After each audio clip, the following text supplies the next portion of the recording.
If you were to walk into a local bank in 1955 to get a home loan, you weren't a data point in a cloud.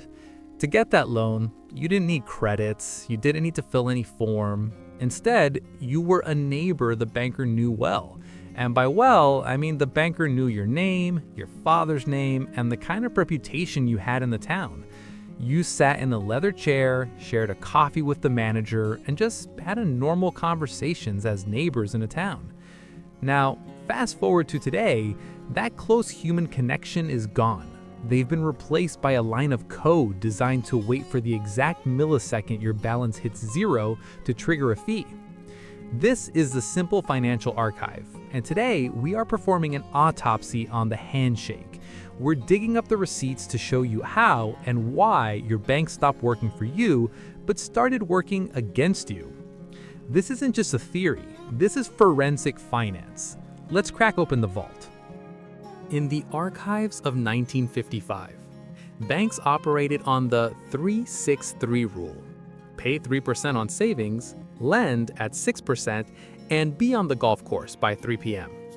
It was simple because money was still real. It was tied to a physical gold anchor.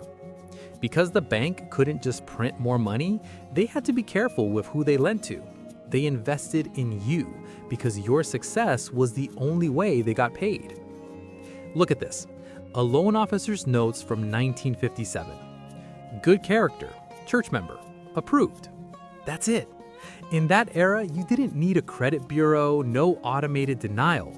Your face, your word, your history in the community, that was your credit score. There were no inactivity fees or maintenance charges. If you look at a bank statement from this era, every cent is accounted for. The bank made money through your growth, not your failure. The incentive was aligned. You win, they win. This system wasn't perfect, but it was personal. Why? Because that banker lived down the street from you. His kids went to school with your kids. If he screwed you over financially, he'd have to see you every Sunday at church. That kept him honest. Well, on August 15th, 1971, a Sunday evening, most Americans were watching Bonanza when President Nixon appeared on their screens and killed the handshake forever with one simple sentence. He says the dollar is no longer backed by gold. Now, I know that sounds boring and technical, but stay with me because this is where your money started disappearing. In 1971, we hit stage 3 of the currency collapse pattern, the loss of purchasing power. When the dollar was decoupled from gold, the bank's incentive changed.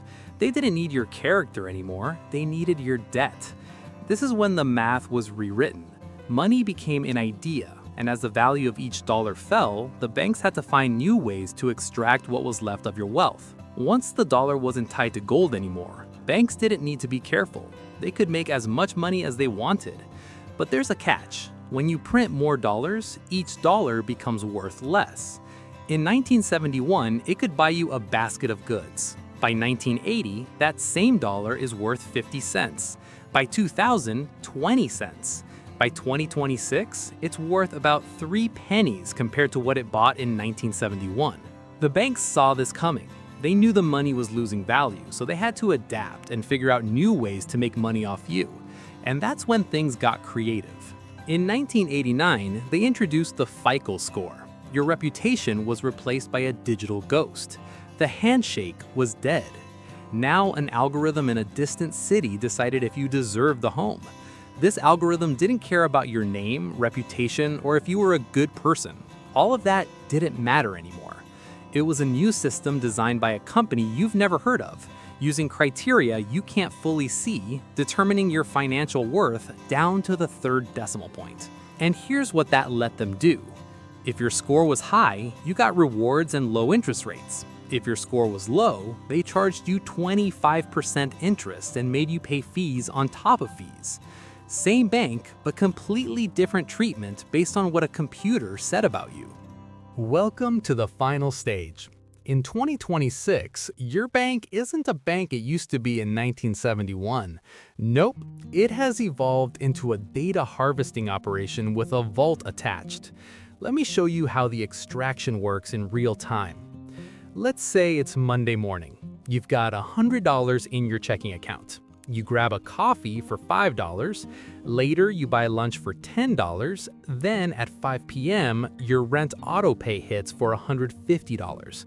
Now, you'd think the bank would process these in order, right? Coffee first, then lunch, then rent. You'd overdraft once on the rent, one fee. Makes sense. But that's not what happens. Banks use something called high-to-low processing. They take your $150 rent payments and process it first, even though it happened last. Now you're already overdrawn before the coffee and lunch hit, so you get charged 3 separate overdraft fees. One for the rent, one for the coffee, one for the lunch. That's $105 in fees on top of $165 in actual purchases. You think I'm making this up? Bank of America got sued for doing exactly this and paid $410 million to settle. Wells Fargo paid $203 million. Chase paid $100 million. They got caught, paid the fine, and most banks are still doing versions of it today. Think about what the 1955 banker would have done. He would have called you. Hey, your rent's about to bounce. You want to move some money around? The computer in 2026, it just waits, silently, watching your account, waiting for the perfect moment to hit you with fees. In 2023 alone, banks in America collected over $8 billion in overdraft fees. $8 billion. That's not banking. That's a computer program designed to catch you at your worst moment and charge you for it. Here's what I need you to understand.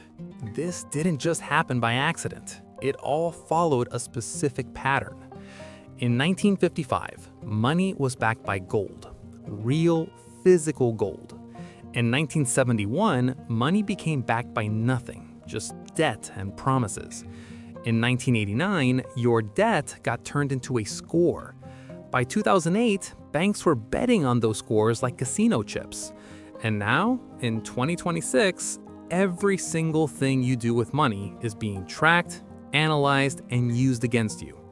Every time you swipe your card, every time a transaction gets declined, every time you get a low balance notification, all of that is feeding into an algorithm that's trying to figure out when you're desperate enough to pay a fee, take a bad loan, or just give up and accept whatever terms they throw at you. That banker from 1955 had one ledger with your name in it. Today's algorithm has your location, your spending habits, your work history, everything. It knows you're about to overdraft before you do, and it doesn't warn you, it just waits. The archives don't lie. And here's where we are today. We went from a system built on trust between neighbors to a system built on extracting every possible dollar from you using computers you can't talk to and rules you can't see. We traded the handshake for the algorithm. But here's the good news. Once you see how it works, you can protect yourself. You can turn off overdraft protection, which isn't protection at all. You can ask your bank about their fee policies. You can move your money to smaller banks or credit unions that still operate more like that 1955 banker. Next time, we're going to dig into that 1971 moment even deeper. I'm going to show you the actual documents, the actual language they used when they disconnected your money from anything real. Because once you see it, you can't unsee it. This is the Simple Financial Archive. I'm here to show you the patterns before they repeat. Hit subscribe, turn on notifications, and don't let the algorithm win. We're just getting started.